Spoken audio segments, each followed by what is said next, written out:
The certified letter arrived on a Tuesday morning while I was reorganizing my late grandmother's jewelry box. Mrs. Katherine Sullivan, it read, regarding the estate of Margaret Rose O'Connor. Please contact our office immediately regarding discrepancies in inheritance documentation.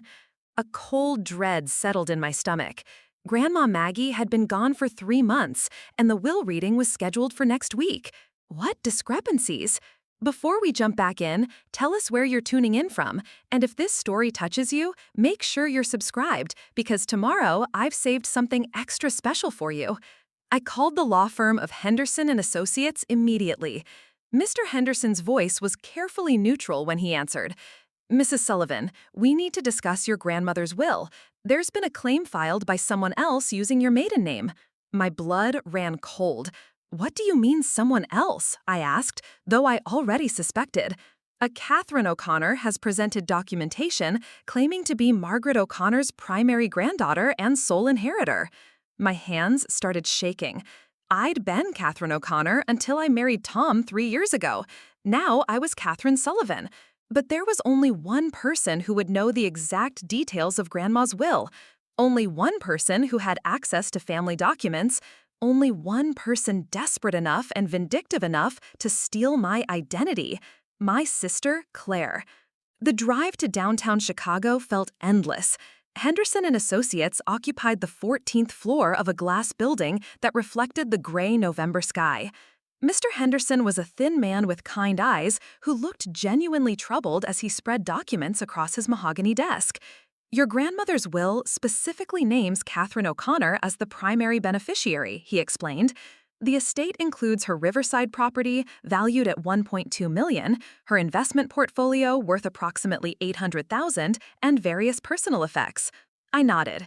Grandma had told me years ago that she was leaving everything to me because I was the one who visited her every Sunday, who drove her to doctor's appointments, who spent holidays with her when the rest of the family was too busy. Claire had visited maybe 5 times in the last decade, usually when she needed money. So what's the problem? I asked, though my stomach already knew. 3 days ago, a woman presented herself as Katherine O'Connor with a birth certificate, social security card, and driver's license, all bearing that name. She claimed you were an imposter using a dead sister's identity. Mr. Henderson handed me photocopies. She provided what appeared to be the legitimate documentation proving she was Margaret O'Connor's granddaughter. I stared at the documents in disbelief. The birth certificate looked official, complete with the state seal and registrar's signature. But the date was wrong by 2 years, and the parents listed were my parents, Robert and Helen O'Connor. This woman, claiming to be Katherine O'Connor, was supposedly born in 1989. I was born in 1987. This is impossible, I whispered. I am Katherine O'Connor. This is my maiden name. She anticipated you might say that, Henderson continued grimly. She claimed you were Claire O'Connor, the younger sister, who had been using Katherine's identity since Katherine died in childhood. She even produced what appeared to be a death certificate for Claire O'Connor, dated 1995. My vision blurred. Claire was pulling off an identity theft so elaborate, so meticulously planned, that she'd literally tried to kill me off on paper. She provided childhood photos, school records, even medical records, Henderson said. Everything seemed legitimate until we started digging deeper. That's when we discovered some irregularities and decided to contact you directly. I felt sick. What kind of irregularities? The birth certificate had a different registrar signature than others from that year. The death certificate for Claire had an administrative error in the seal. Small things, but enough to raise questions. That's why we're here. He leaned forward. Mrs. Sullivan, I need to ask you directly. Are you Katherine O'Connor, born October 15, 1987, to Robert and Helen O'Connor of Oak Park, Illinois? Yes, I said firmly. I have my original birth certificate at home, my high school diploma, college transcripts, employment records. I can prove everything. But even as I said it, doubt crept in. If Claire had managed to create convincing false documents, how could I prove mine were real? What if she'd somehow corrupted the official records? Henderson studied me carefully. The woman claiming to be Katherine seemed very knowledgeable about your family history. She knew about your grandmother's rose garden, her collection of crystal figurines, even that she called you Katybug when you were little. My heart sank. Those were intimate family details that only Claire would know. She'd been planning this for months, maybe years. There's something else, Henderson said reluctantly. She knew about the inheritance before we contacted anyone. She showed up here claiming your grandmother had promised her everything and she had documentation to support it. Almost like she knew exactly what was in the will. That was impossible, unless… Did someone from your office tell her about the will contents? I asked. Henderson's face darkened. That's what we're trying to determine. The will was sealed and only 3 people had access to it before today. Myself, my partner, and our paralegal, who's been with us for 15 years. Someone had leaked information to Claire. But who? And how long had she been planning this elaborate fraud? What happens now? I asked, though I dread the answer. We've frozen the estate, pending investigation. No assets will be distributed until we can verify the true identity of Katherine O'Connor. In the meantime, both of you need to provide comprehensive documentation proving your identity and relationship to Margaret O'Connor. I left Henderson's office feeling like the ground had shifted beneath me. Claire wasn't just trying to steal my inheritance, she was trying to steal my entire identity, my history, my relationship with Grandma Maggie. She was literally trying to erase me from existence and take my place. The audacity was breathtaking, but it was also terrifying. If she'd gone this far, what else was she capable of? Driving home to my apartment in Lincoln Park, I tried to process what I'd learned. Claire had always been jealous of my relationship with Grandma, always bitter that I was the favorite.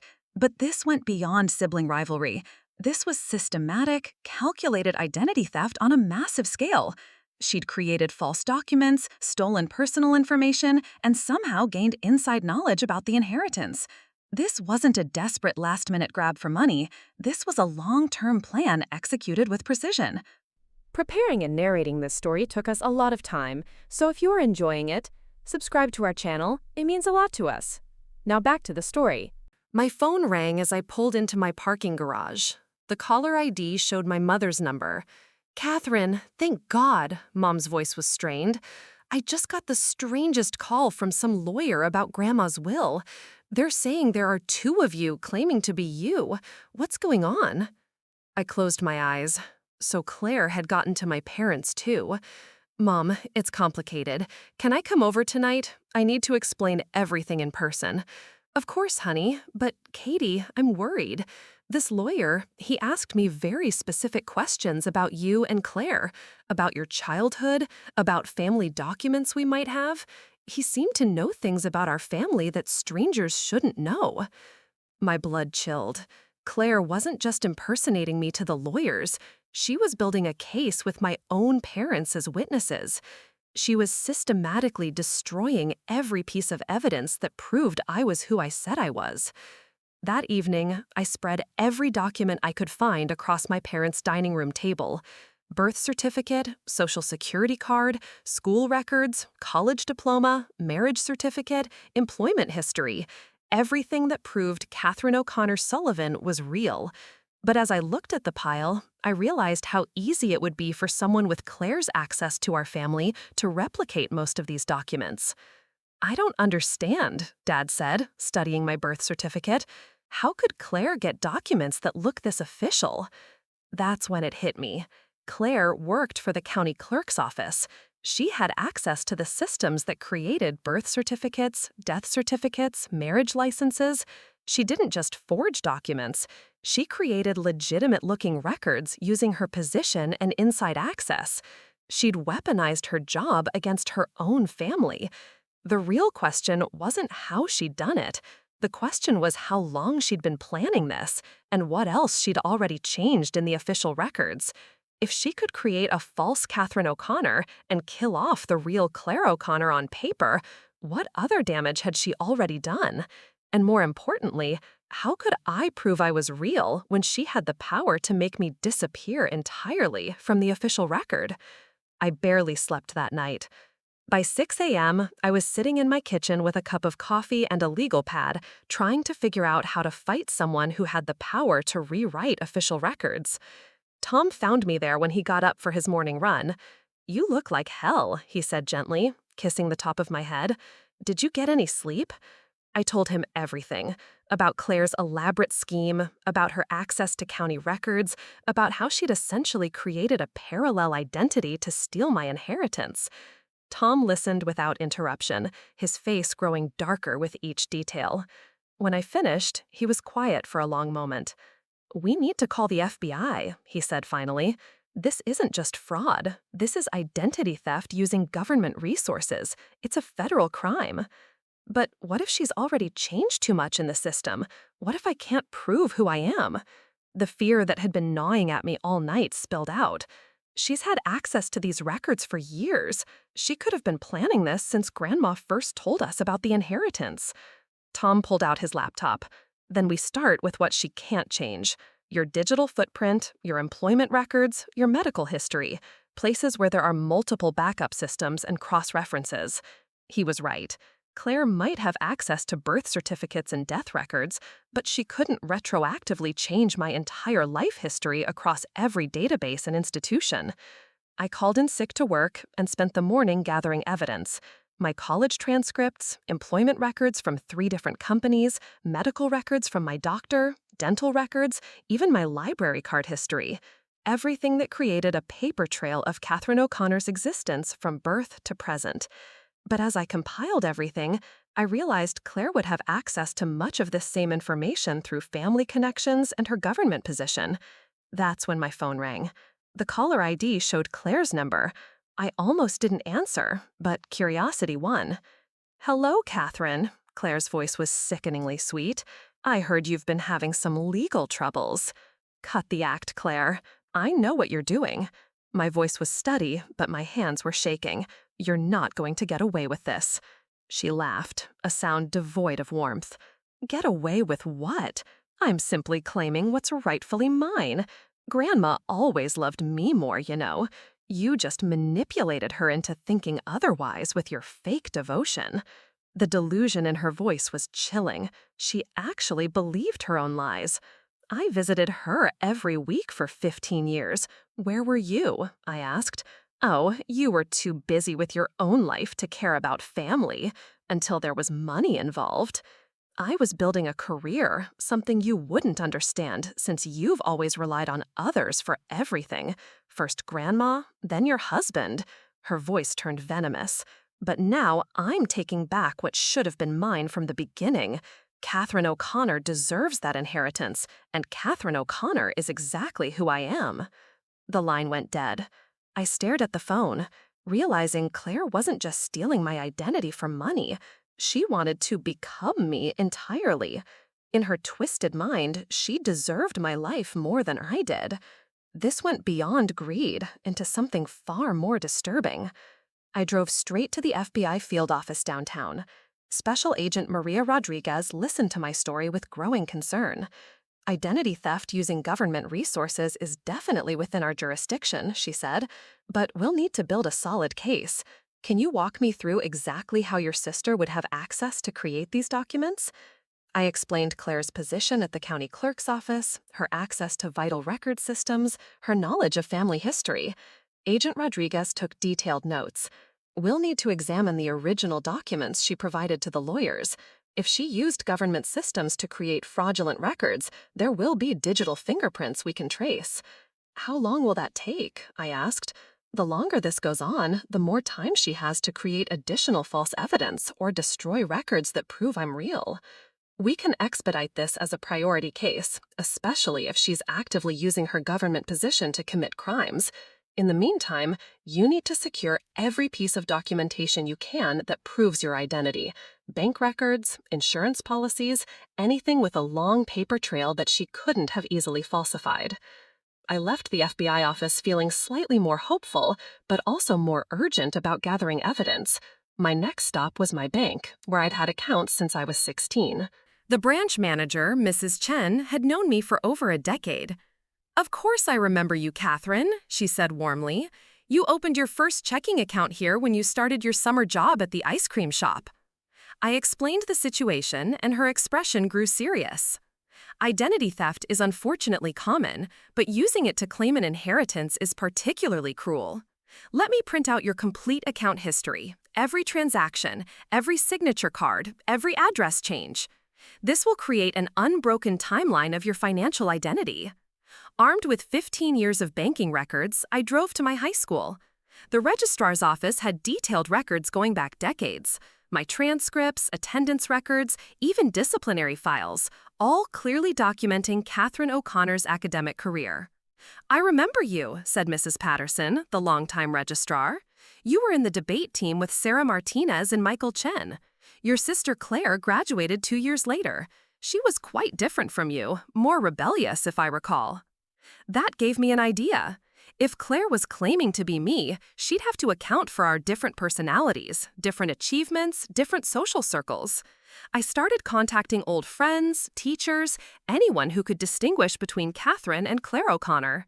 The differences were stark. I'd been studious, involved in academic clubs, had long-term relationships. Claire had been impulsive, frequently in trouble, changed friend groups constantly. My former debate coach, Mr. Williams, was particularly helpful. "Katherine O'Connor was one of my best students," he said. "Methodical, logical, excellent at research. Her sister Claire was the opposite, very emotional, struggled with facts versus feelings. No one who knew both of you could possibly confuse your identities." But as I gathered testimonials, I realized Claire had thought of this too. I called my cousin Jennifer, who'd grown up with us. "Katie, thank God you called," Jennifer said. "Your sister contacted me yesterday asking about family memories, childhood stories.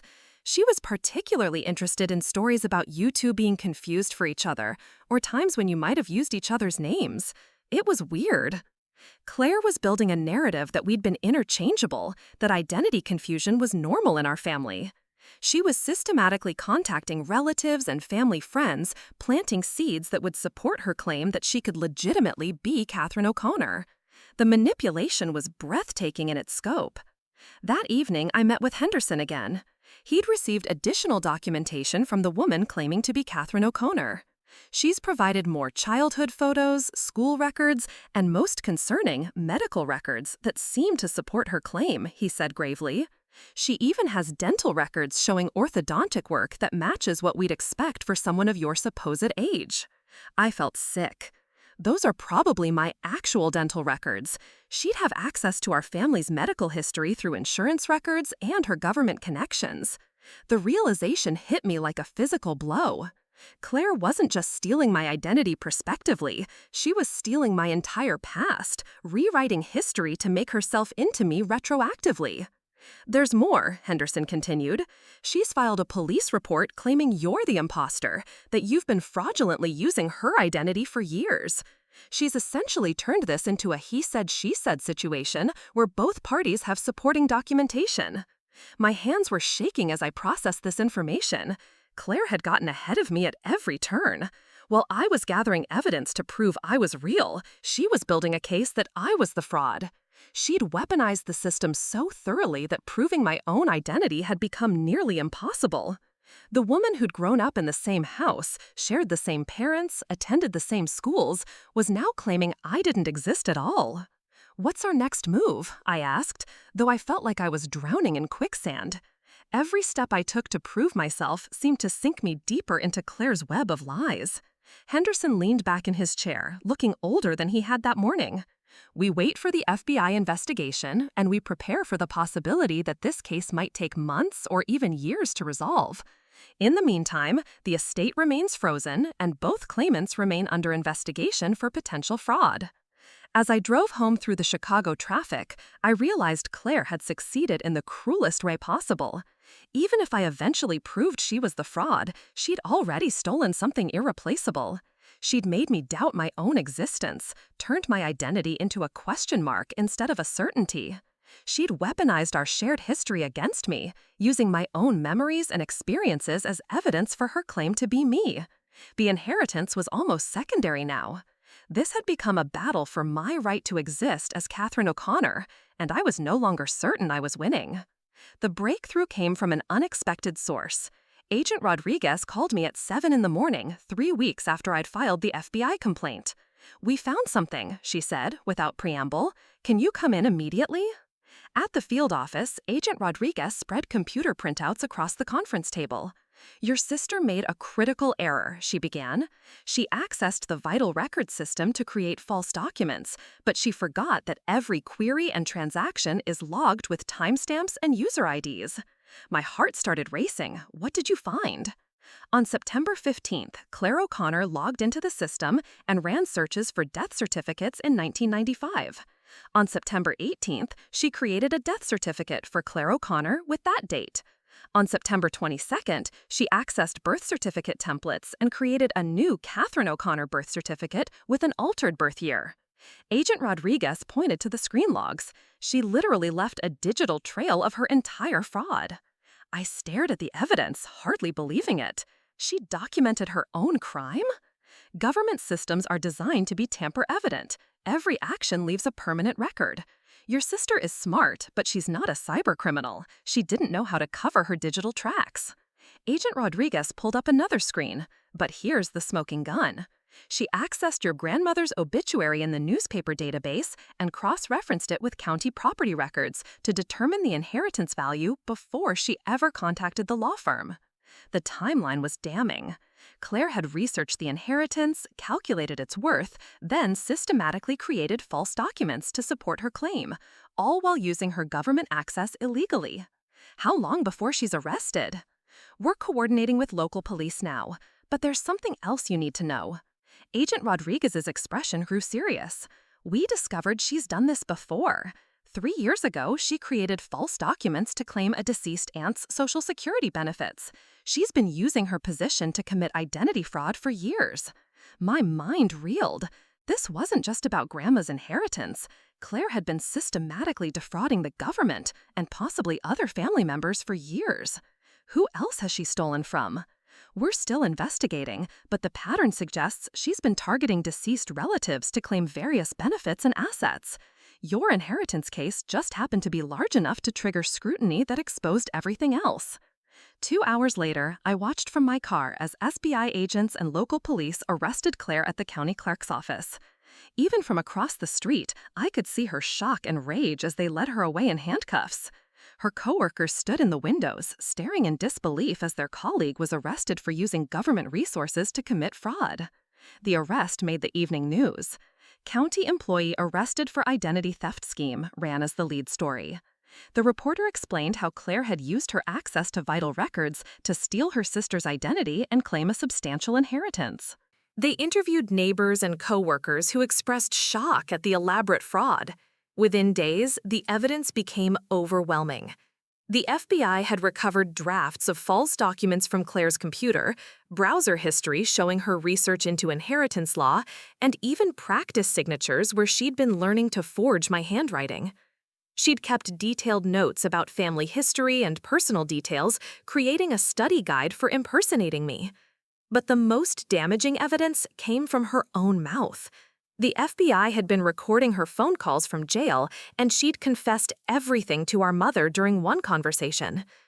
"I deserved that money more than Katherine ever did," she'd said. "I worked for the county for 8 years. I knew how to make this happen. She was just lucky to be Grandma's favorite." Henderson called me with the news that the inheritance freeze had been lifted. "All charges against you have been dropped," he said. "The estate will be distributed according to your grandmother's original will within 30 days. But more importantly, my identity had been restored. All the false documents Claire had created were being purged from official records, and my true identity was being verified across every system she'd compromised." The criminal case moved swiftly.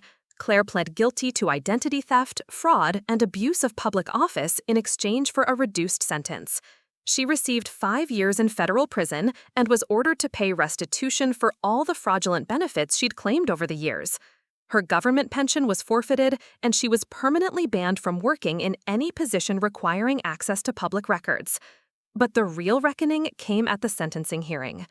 I'd written a victim impact statement that I read aloud in court, with Claire forced to listen. "You didn't just try to steal money," I said, looking directly at her. "You tried to steal my existence. You attempted to erase me from history and replace me with your version of who I should be. You weaponized your position of trust to commit crimes against your own family." Claire's face remained stone cold throughout my statement, but I saw her flinch when I continued. You've spent years resenting me for being Grandma's favorite, but you never understood why that happened. I earned her love through consistency, through showing up, through caring about her as a person rather than as a source of money. You could have had that relationship too, but you chose to view it as a competition instead of an opportunity. Judge Morrison imposed the maximum sentence allowed under the plea agreement. Miss O'Connor, you've betrayed not only your family, but the public trust placed in you as a government employee. Your crimes were particularly heinous because they involved using taxpayer-funded systems to defraud both the government and private citizens. After the sentencing, my parents approached me in the courthouse hallway. Mom was crying, and Dad looked like he'd aged 10 years. "Katherine, we're so sorry," Mom said. "We should have seen the signs. Claire had been asking strange questions about family documents, about your childhood, but we thought she was just being nostalgic." "She manipulated all of us," I said. "She spent months preparing for this fraud. You couldn't have known." But privately, I was still angry that they'd been so willing to believe Claire's version of events, so quick to question my own identity when she presented her false evidence. Dad spoke quietly. "We've lost both our daughters in different ways. Claire will be in prison for years, and we understand if you never want to see us again after how we handled this." His honesty surprised me. They were finally acknowledging that they'd failed to support me when I needed them most. "I don't want to lose you too," I said carefully, "but things can't go back to the way they were. You believed her lies over my truth, and that's something we'll have to work through." It would take time and probably therapy to rebuild our relationship, but I was willing to try if they were genuinely committed to change. 6 months later, I finally visited Grandma's house that was now legally mine. Walking through her rose garden, I found the bench where we used to sit and talk every Sunday. She'd often spoken about the importance of family, but also about the need to protect yourself from people who would harm you, even if they shared your blood. "Family isn't just about genetics," she told me once. "It's about who shows up for you, who supports you, who celebrates your successes instead of resenting them." She would have been devastated to learn what Claire had done, but she also would have been proud of how I'd fought back. I kept the house but decided to rent it out, rather than live there. Too many memories were tainted now by Claire's betrayal. Instead, I used part of the inheritance to start a nonprofit organization helping victims of identity theft navigate the legal system. I'd learned firsthand how vulnerable people could be when someone with insider access decided to abuse their position.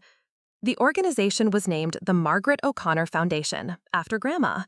Our first case involved helping an elderly man whose nephew had used his job at the DMV to steal his uncle's identity and claim his Social Security benefits. The pattern was depressingly familiar, but now I had the resources and knowledge to fight back against these crimes.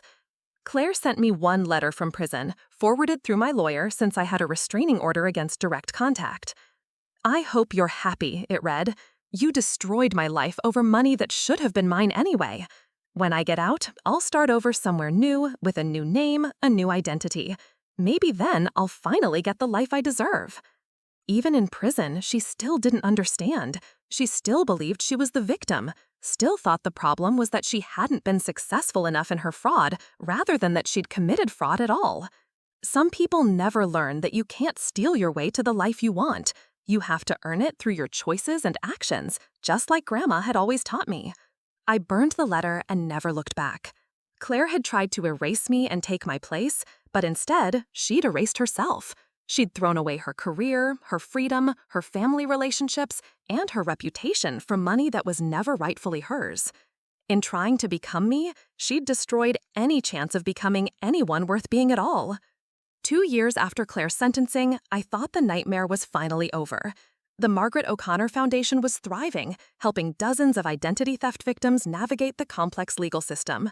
I'd moved into a beautiful townhouse in Lincoln Park with Tom, and we were planning our wedding for the following spring.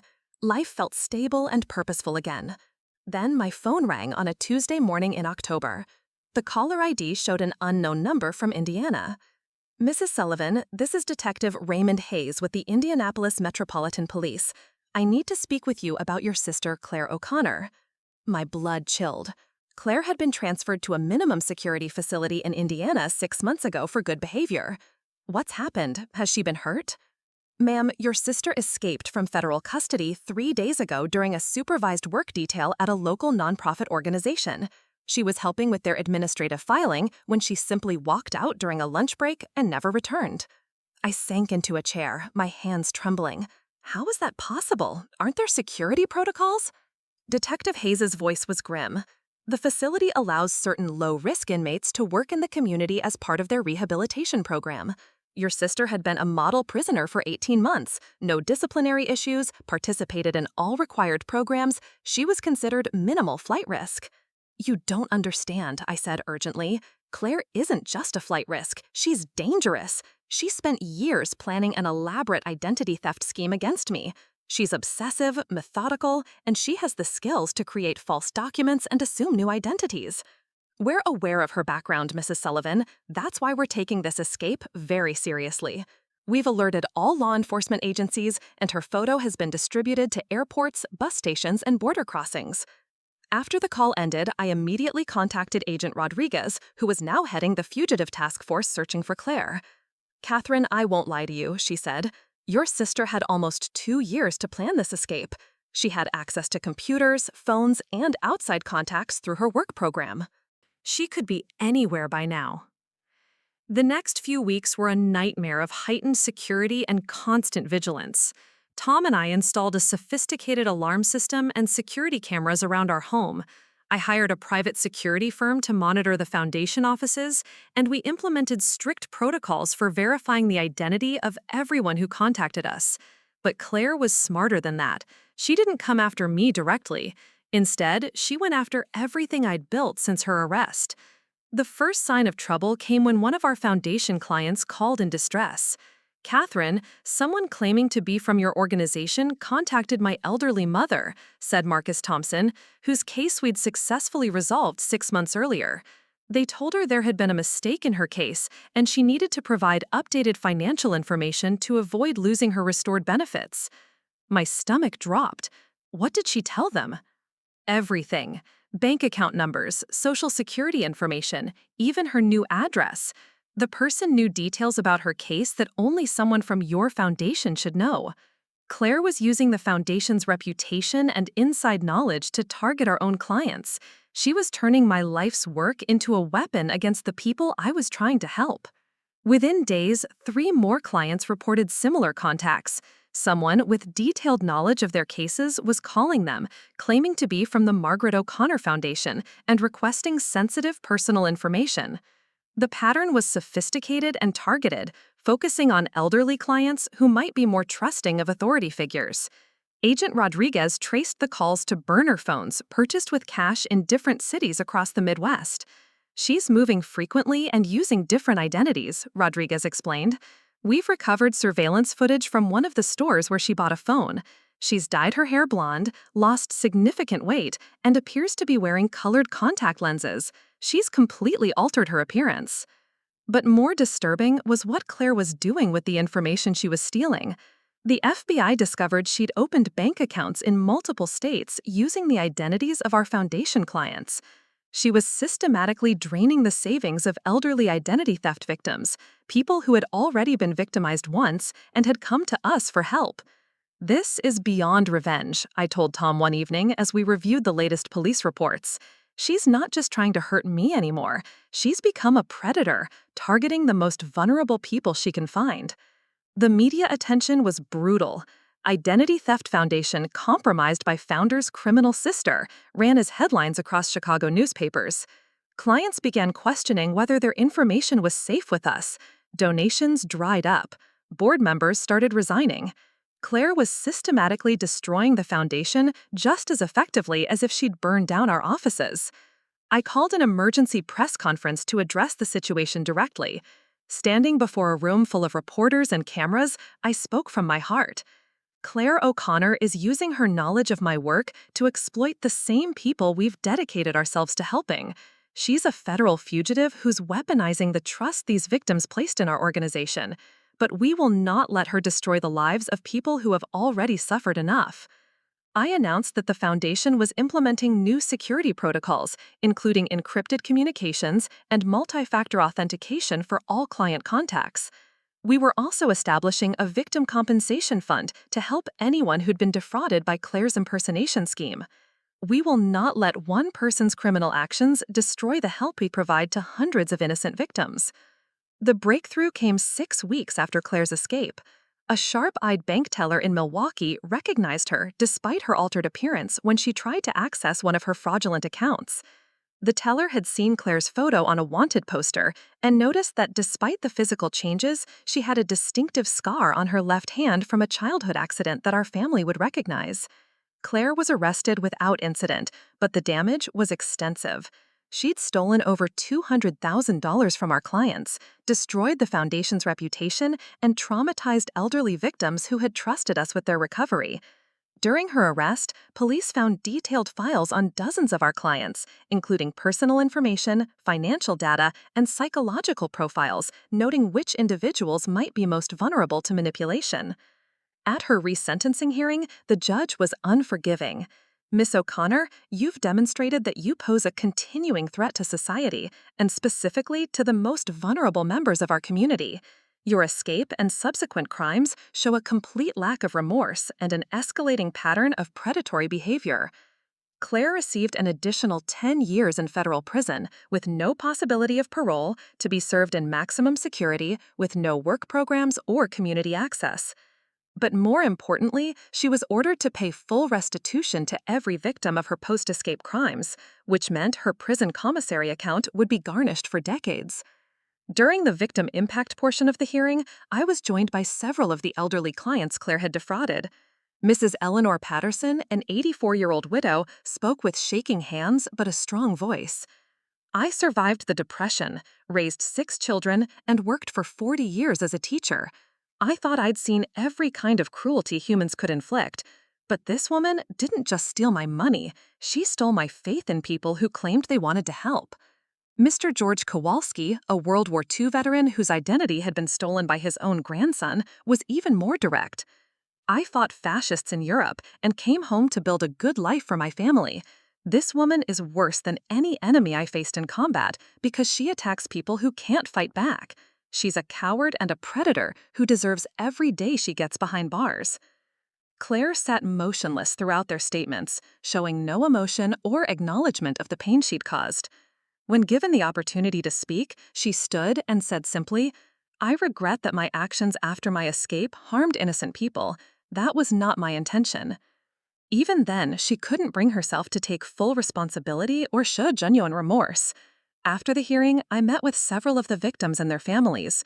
We talked about rebuilding trust and moving forward despite the betrayal they'd experienced. Many of them insisted they still believed in the Foundation's mission, even though Claire had exploited their association with us. "You're not responsible for what your sister did," Mrs. Patterson told me firmly. "Evil people will always find ways to hurt others. That doesn't mean good people should stop trying to help." Her words stayed with me as I worked to rebuild what Claire had destroyed. Over the following months, the Foundation slowly recovered. We implemented new security measures that became industry standards for victim advocacy organizations. We developed partnerships with law enforcement agencies to quickly identify and respond to impersonation attempts. Most importantly, we created support groups for victims who had been re-victimized, helping them process the additional trauma of being betrayed by someone they trusted. 3 years later, the Margaret O'Connor Foundation had not only recovered, but expanded to serve clients in 12 states. We'd helped over 1,000 identity theft victims navigate the legal system and recover their stolen lives. The compensation fund had grown to over $500,000, providing immediate assistance to victims while their cases worked through the courts. I never visited Claire in prison, and I never responded to the letters she occasionally sent through intermediaries. Her last communication came on the 5th anniversary of Grandma's death. The letter was brief. "I think about her every day. I wonder what she would think of both of us now." I knew exactly what Grandma would think. She would be proud that I'd turned my trauma into purpose, that I'd used Claire's betrayal as motivation to help others rather than become bitter and vindictive. She would be heartbroken about Claire's choices, but not surprised. Grandma had always seen Claire's potential for self-destruction, even when the rest of us missed the warning signs. The Foundation's annual gala is held every October on the anniversary of Grandma's birth. This year, we honored Mrs. Patterson and Mr. Kowalski as our advocates of the year for their courage in testifying against Claire and their continued work helping other victims. Standing at the podium, looking out at a room full of people who had transformed their victimization into advocacy, I felt Grandma's presence more strongly than ever. Identity theft doesn't just steal your information or your money, I said to the audience. It steals your sense of security, your trust in institutions, your faith in other people. But recovery isn't just about restoring what was taken. It's about building something stronger and more meaningful than what you had before. Claire had tried to steal my identity, my inheritance, my family relationships, and my life's work. In the end, she'd given me something more valuable than anything she could have taken away. She'd shown me my own strength, my capacity to fight back against injustice, and my ability to transform pain into purpose. Up next, you've got 2 more standout stories right on your screen. If this one hit the mark, you won't want to pass these up. Just click and check them out.